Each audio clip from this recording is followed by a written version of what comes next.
Ito po mga kababayan, si Dante Maravillas. So pag-usapan natin ngayon yung 18 Marines pala, na yung iba hindi man Marines. Di ba? Puruan niya, Mr. Maravillas, kasinungalingan yung mga pinagsasabi noon. Ganun nga po. Propaganda man lang po ni Mike Defensor. Pati ni Toby Chango na pinanindigan na yung pagiging DDS. Di ba? Mga propaganda po para i-destroy si Martin Romualdez. So makikita natin dito yung operations nila ni Mike Defensor saka ni Toby. So malinaw naman po mga kababayan na ang lumalabas na mga pahayag nitong mga tinatawag na 18 na Marines ay hindi po tungkol sa katotohanan o reforma. Ito ay malinaw po na planadong operasyon para protektahan po si Sara Duterte at wasakin po si Martin. Di ba malinaw mga kababayan? Laging si Martin yung dinidiin. At siyempre, yung ating Pangulong Bongbong Marcos.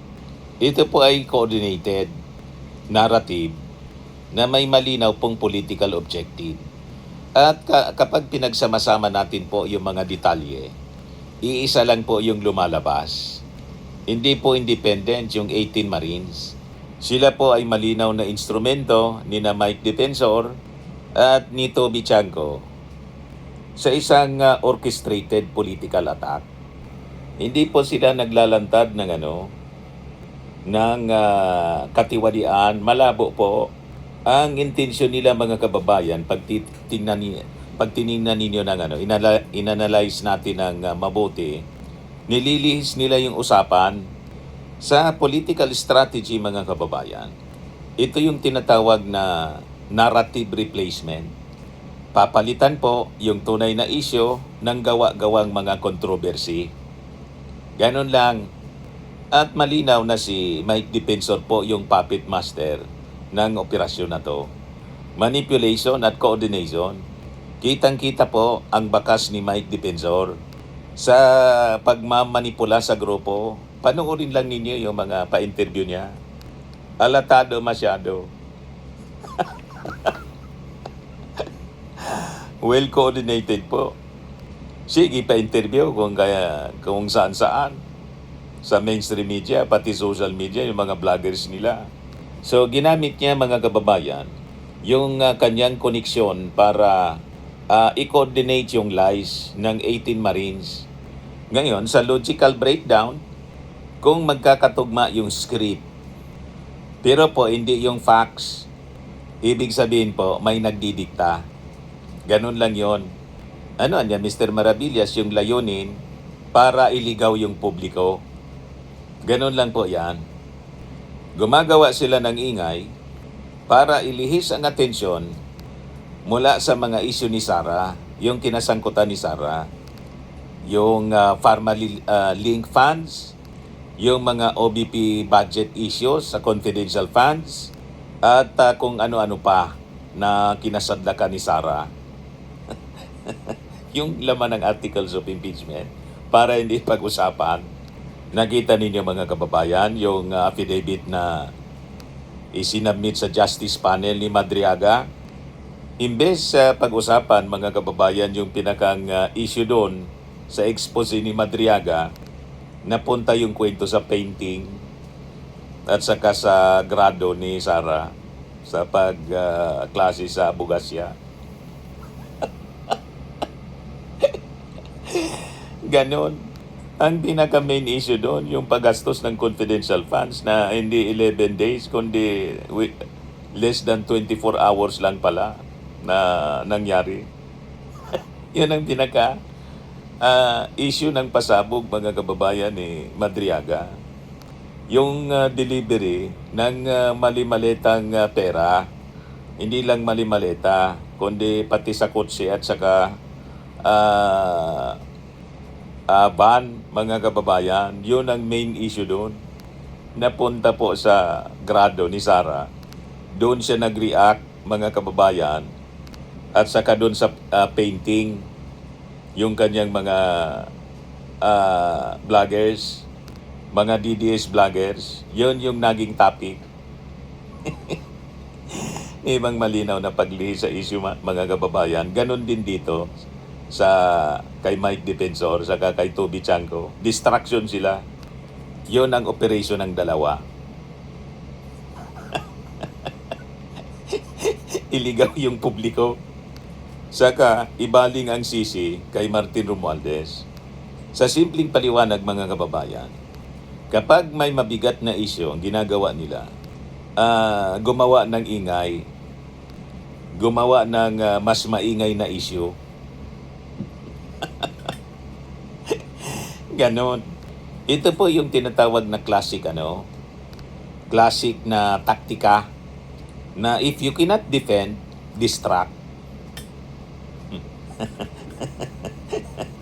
Doon sila magaling. Si Toby, malinaw po na kasabwat sa propaganda. Hindi ninyo nalata. So, nagiging malinaw na, mga kababayan, na ang operasyon ay isang political hit job. Meaning, hindi po siya random na pangyayari, kundi may political alignment po at coordination. At dito, mga kababayan, gumagana yung DDS fake news machine at influence machinery. Ginagamit po yung influensya ng social media at saka politika. Pinipinturan nila si Martin Romualdez bilang kalaban at pinapalabas nila na biktima si Sara ng pamumulitika. Di ba po malinaw?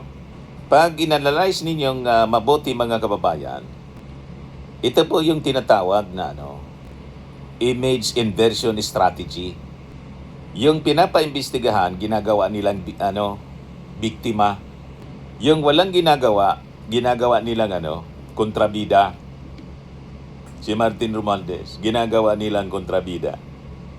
Kaya nga po tinawag ni Sarang tambaluslos at inuulit-ulit ng kanilang mga fake news peddlers na DDS influencers. Yon, mga kababayan, ginawang kontrabida si Martin, pagkatapos si Sara pinalalabas na biktima, yung nambiktima.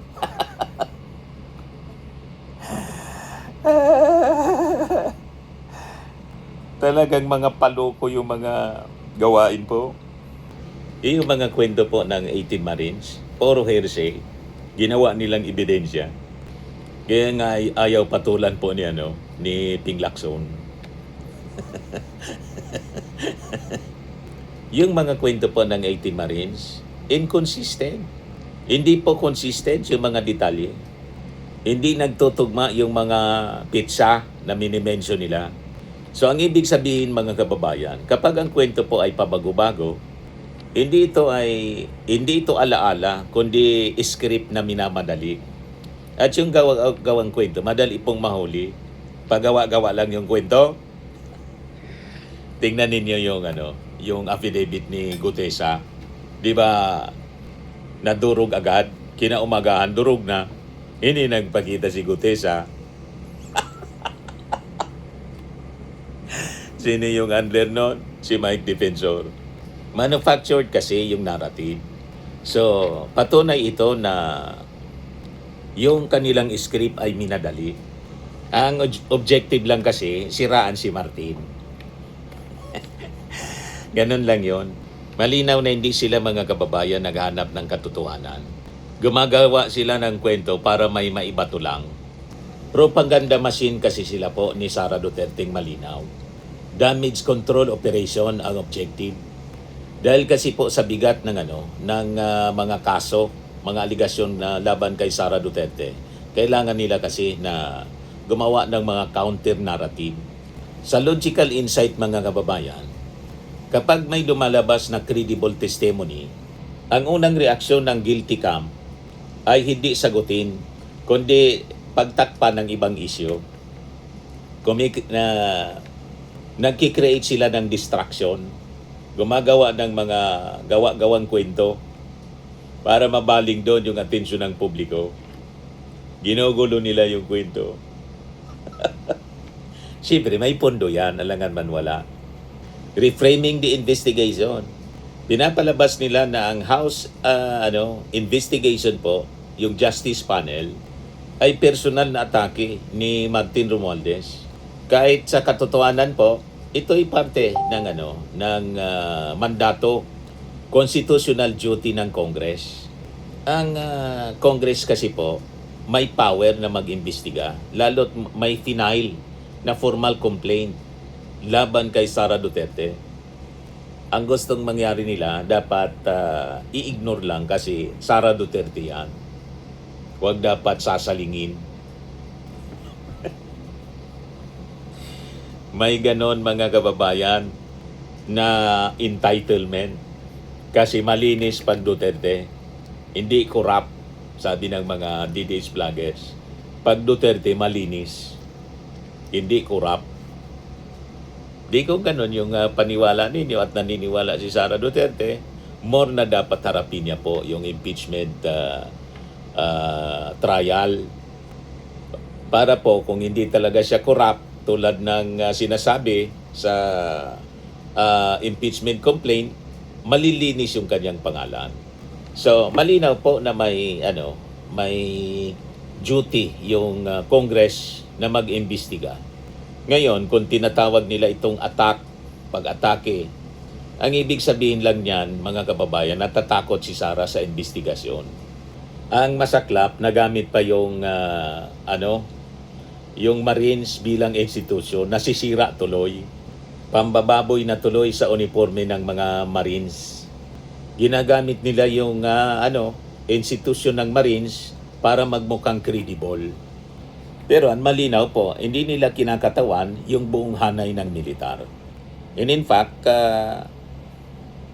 dinisown na nga po sila kasi karamihan doon mga dishonorably discharged.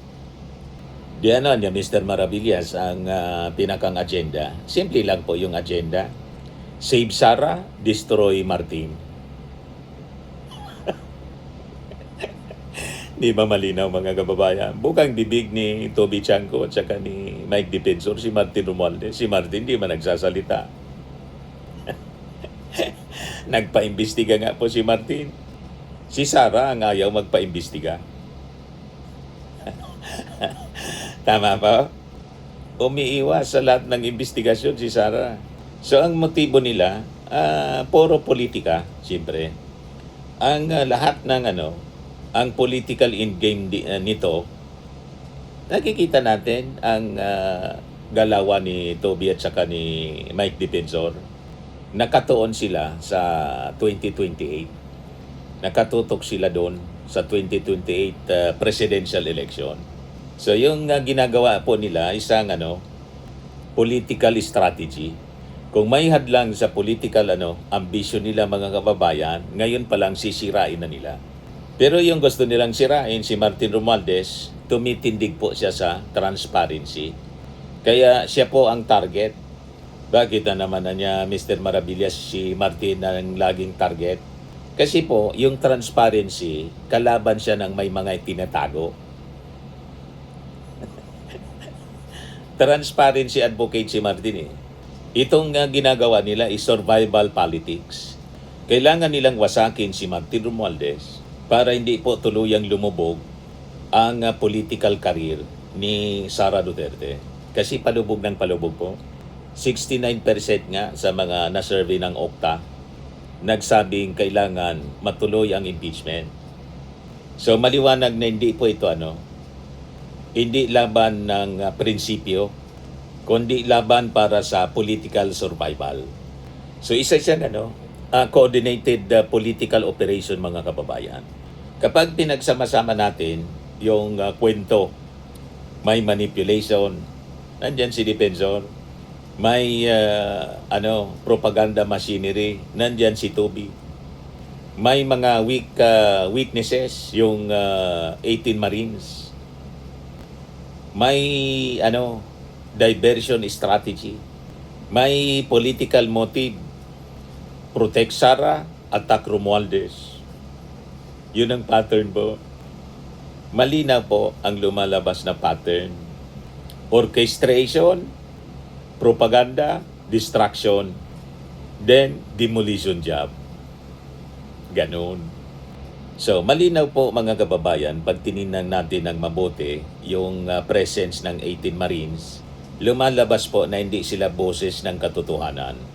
Sila ay boses ni na Mike Defensor, ni Toby, at buong DDS camp mga kababayan, na ang misyon ay isalba ang nasirang imahe ni Sara sa pamamagitan ng paninira kay Martin Romualdez. Di ba po? Malinaw?